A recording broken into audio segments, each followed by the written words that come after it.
ये क्लास 12 का चैप्टर 11 है। 3 डायमेंशनल ज्योमेट्री का बात हो रहा है भैया। तो 3 डायमेंशनल ज्योमेट्री में यहाँ पर x axis y axis z axis ऐसा होगा। भैया विचार करिएगा, ये वाई हो गया, ये एक्स हो गया, ये जेड हो गया, ऐसा ये एक्सिस रहेगा। 3 डायमेंशन फिगर प्लेन फिगर में नहीं बन सकता। प्लेन फिगर में तो 2 डायमेंशन बनेगा, लेंथ एंड ब्रेथ वाला, हाइट वाला तो नहीं बनेगा एक्चुअली। तब भी प्रयास है प्लेन में समझाने का। तो सबसे पहले ये 3 डायमेंशन ज्योमेट्री में स्टार्ट यहाँ से होता है। जैसे कि हम पहले पढ़े होंगे 2 डायमेंशन में slope of the line, x axis से एंटी क्लॉकवाइज डायरेक्शन में जो भी एंगल, जितना एंगल बनाता है tan ऑफ दिस, ये स्लोप ऑफ द लाइन हुआ। वैसे यहाँ पर डायरेक्शन रेशियोज बोलते हैं, मीनिंग वैसे ही है। वो भी स्लोप बोलता था किस डायरेक्शन में जा रहा है, that is also direction and that is also direction. But difference is that in 3D direction ratios in place of slope. Direction ratios means what? Any line which is a distance from x, y axis and z axis, this distance maintain always in the same ratio. The distance of any line or any point of that line matter is same. Any point of that line is at a distance from x axis, y axis, z axis. This distance is maintained in ratio. This distance from any point of that line is maintained as an equal ratio, same ratio in every point of that line. Distance from x axis, y axis, z axis is in the same ratio, just like slope of the line in 2 dimension. 8, 9, 10 class में ऐसे पढ़े होंगे आप लोग, slope of the line. वही meaning यहाँ पर, लेकिन स्लोप नहीं बोलेंगे। स्लोप माने तो एक ही एक्स एक्सिस से जो एंगल बना रहे हैं उसको हम स्लोप बोलते थे। तो यहाँ पर डायरेक्शन रेशियोज की बात हो रही है। तो कोई भी लाइन एक्स एक्सिस से, वाई एक्सिस से, जेड एक्सिस से जितना डिस्टेंस मेंटेन करके चल रहा है, that distance is in the same ratio always, that is direction ratios. भाइयों समझे होंगे। तो इक्वेशन ऑफ लाइन का बात हो रहा है, क्योंकि यहाँ पर चैप्टर 11 में 3D ज्योमेट्री में एक्सरसाइज 11.2 से बात हो रहा है कि equation of line in 3D क्या होता है। सो देखिए, थोड़ा फार्मूला को समझना जरूरी है। Equation of line in Cartesian form x minus x1 by a, y minus y1 by b equal to z minus z1 by c. This x1 y1 z1 is point of that line, whose equation is this? For that line x1 y1 z1 is the point and a b c are the direction ratios of that line. तो भाइयों ए b सी नीचे वाले जो है direction ratios है, समझना है। ये वेक्टर में भी हो सकता है। And x1 y1 z1 is a point of that line, ये फार्मूला। तो वेक्टर फॉर्म में क्या होगा भैया? देखियो, vector r is equal to vector a plus lambda vector b। Now this a is point, ये क्या हुआ भैया? पॉइंट, ये पॉइंट हुआ, कोऑर्डिनेट हुआ ये। एंड ये क्या हुआ? Direction ratios. डायरेक्शन रेशियोज, जैसे ये a b c direction ratios था, वही वेक्टर फॉर्म में लिखा हुआ है। जैसे कि वेक्टर बी माने 2i प्लस 3j प्लस 5 के, तो ये 2 3 5 हुआ। x1 y1 z1 जैसे वेक्टर स्टाइल में रहेगा, 2i plus i plus j, 2,1,1 हुआ x1 y1 z1। समझिएगा, these are point coordinate x1 y1 z1। This is also point in vector form, but in vector form vector 2i plus 3j plus 5 के 2,3,5, this is the meaning 2 3 5। This is also in vector form 2i plus 5j plus 9k 2 5 9. How can you change this equation? Now you think on the same basis, find the equation of the line which passes through the point. This question number 4 of 11.2. Question number 4, find the equation of the line which passes through the point 1, 2, 3।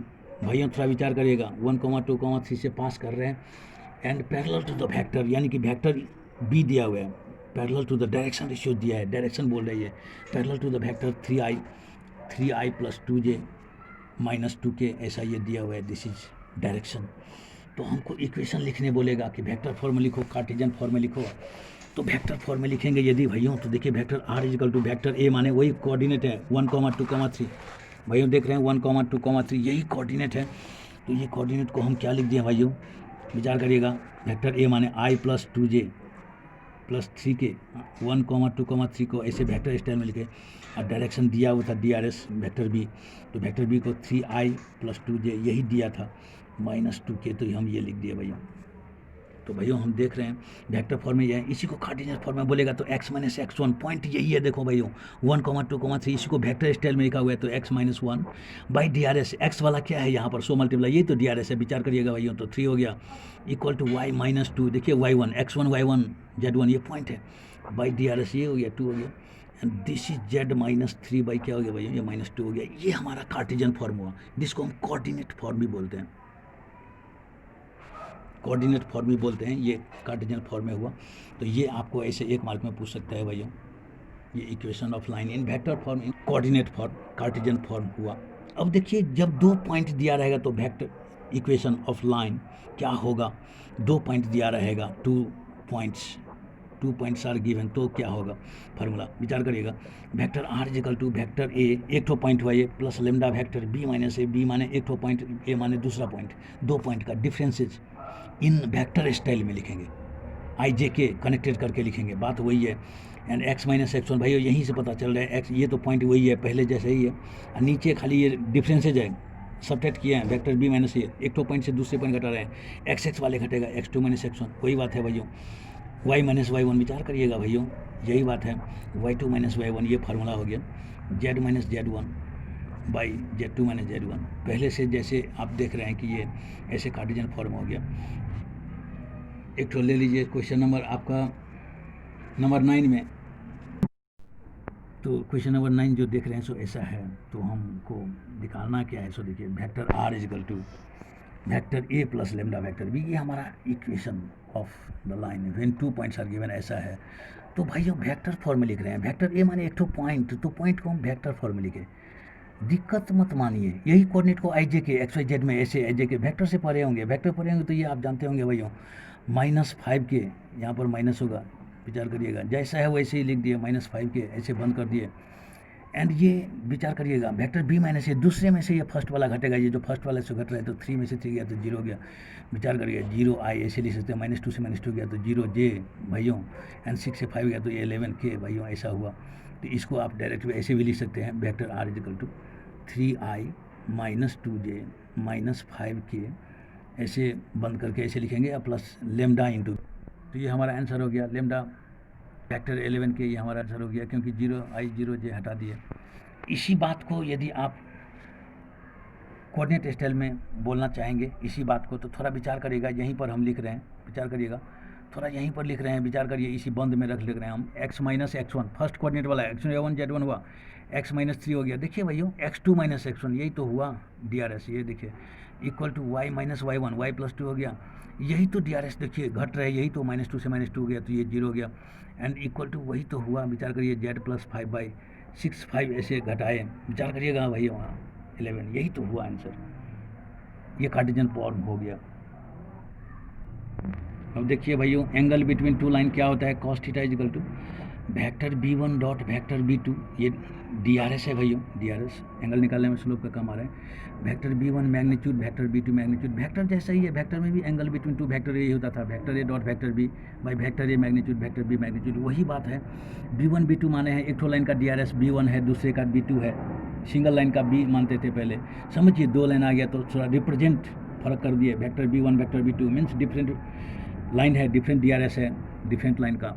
तो if ऐसा में यदि if perpendicular होगा तो विचार करिएगा भाइयों, cos 90 0 होगा, देखते ही लग रहा है आपको, तो ये cos 90 0, तो वेक्टर b1 विचार करिएगा भाइयों डॉट वेक्टर b2, ये जो नीचे वाला रहेगा वेक्टर b1 ये मैग्नीट्यूड एंड वेक्टर b2 का ये जो मैग्नीट्यूड लिखे हैं, सो ये cos 90 0 के कारण से 0 हो जाएगा, तो हमारा ये फार्मूला हो जाएगा vector b1 dot vector b2 equal to 0, जो वेक्टर में भी हुआ था डॉट प्रोडक्ट 0 हुआ है, यहाँ पर भी vector b1 dot vector b2 DRS of 2 lines का डॉट प्रोडक्ट क्या होगा 0। इसी को कार्टेशियन फॉर्म में यदि एंगल बिटवीन लाइन लिखेंगे तो a1 a2 DRS of first line DRS of second line, x वाले देख लीजिए प्लस B1 B2, एक्स वाले वाई वाले ये है प्लस C1 C2, विचार करिएगा भाइयों, ये जेड वाले है by A²1 magnitude of first, विचार करिए A²1 B² 1 C² 1 मैग्नीट्यूड हो गया ये, यही होता है एक्स स्क्वायर। वेक्टर पढ़े होंगे तो यही देख रहे हैं कि x² + y² + z² हुआ, वैसे यहाँ पर भी A² 2 + B² 2 + C² 2 ऐसा होगा,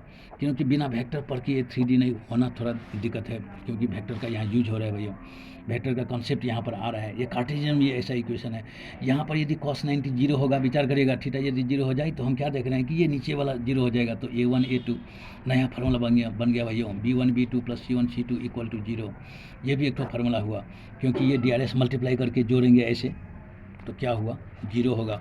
यदि यहाँ पर पैरेलल होगा भैया तो विचार करिएगा DRS का रेशियो सेम होगा A1/A2, एक्स वाले देखिए B1/B2 एंड ये C1/C2, ये रेशियो बराबर होगा भैया, विचार करिएगा। वेक्टर में भी होता था, दो वेक्टर यदि पैरेलल होता था तो रेशियो क्या होता था भैया, इसका x component y component and z component वाले का रेशियो बराबर होता था।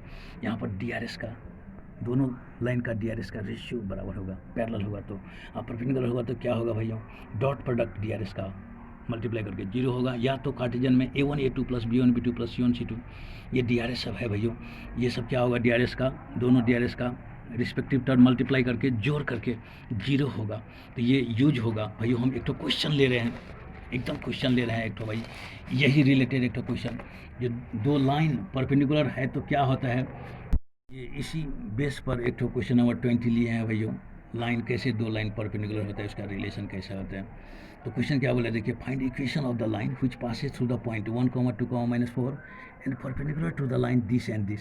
देखिए भैया अच्छे से, तो मान लिए कि वो लाइन जो परपेंडिकुलर है दोनों लाइन से, लेट द लाइन, हमको वेक्टर फॉर्म में निकालने बोल रहे हैं, तो वेक्टर कार्टेशियन दोनों में निकाल देंगे, कोई टेंशन नहीं है उसके लिए, चेंज कर लेंगे। Let the equation of line, विचार करिएगा भाइयों, x माइनस पॉइंट तो दिया ही है भैया, x - x1 यही हुआ, विचार करिएगा। a DRS नहीं दिया है, मालूम करना है। y - 2/b z + 4/c, ये हमारा रिक्वायर्ड लाइन हुआ, यही हमारा रिक्वायर्ड लाइन हुआ भैया। तो अब हम क्या देख रहे हैं कि ये लाइन जो है ये दोनों लाइन से परपेंडिकुलर है, तो अब ये क्या देखिए, सिंस लाइन्स आर परपेंडिकुलर, यहाँ देखेंगे सिंस लाइन्स आर परपेंडिकुलर, विचार करिएगा। तो ये फर्स्ट का ए है, इसका ये DRS देखिए मल्टीप्लाई करके ऐसे 3a - 16b + 7c = 0 होगा, एक तो ये इक्वेशन हुआ भैया। एंड वैसे ही इसका भी DRS मल्टीप्लाई करके अभी देखें A1 A2 + B1 B2 + C1 C2 = 0, यही A1 B1 C1 A2 B2 C2 हुआ भैया। ठीक से देखिएगा 3a + 8b - 5c, विचार करिएगा भैया, जो ये DRS का मल्टीप्लाई करके ऐसे 200 इक्वेशन है, इसको हम बाई क्रॉस मल्टीप्लाई वैल्यू निकालते हैं, बाई क्रॉस मल्टीप्लाई।